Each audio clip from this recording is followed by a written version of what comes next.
Israel మన friend కదా, మంచిదేనా? గల్ఫ్ కంట్రీస్ లో మంచి గల్ఫ్ కంట్రీస్ ఉన్నాయా?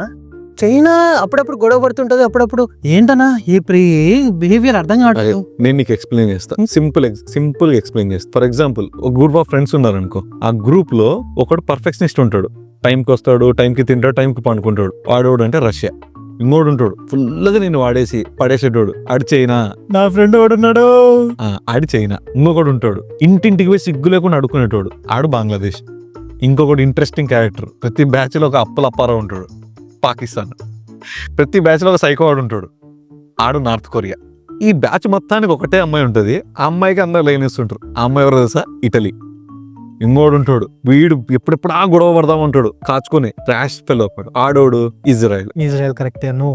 ఇప్పుడు ఏదైనా మంచిగా ట్రిప్ ప్లాన్ చేస్తాం, దాన్ని చెడగొట్టాడు ఉంటాడు, అలాంటోడు ఇరాన్. ప్రతి బ్యాచ్ లో ఒకరో ఇద్దరు బలిసిన వాళ్ళు ఉంటారు కదా, ఈ సౌదీ, దుబాయ్ అని బలిసిన కేటగిరీ అనమాట. అయితే ఆటలు అట్టిపండు క్యారెక్టర్స్ కూడా ఉంటాయి, శ్రీలంక, ఉక్రెయిన్, ఫిలిప్పైన్స్, ఇట్లాంటివన్నీ. పంచువాలిటీ అంటే జపాన్. అన్నా నువ్వు అందరి గురించి చెప్పినావు కానీ తాత గురించి మర్చిపోయానా?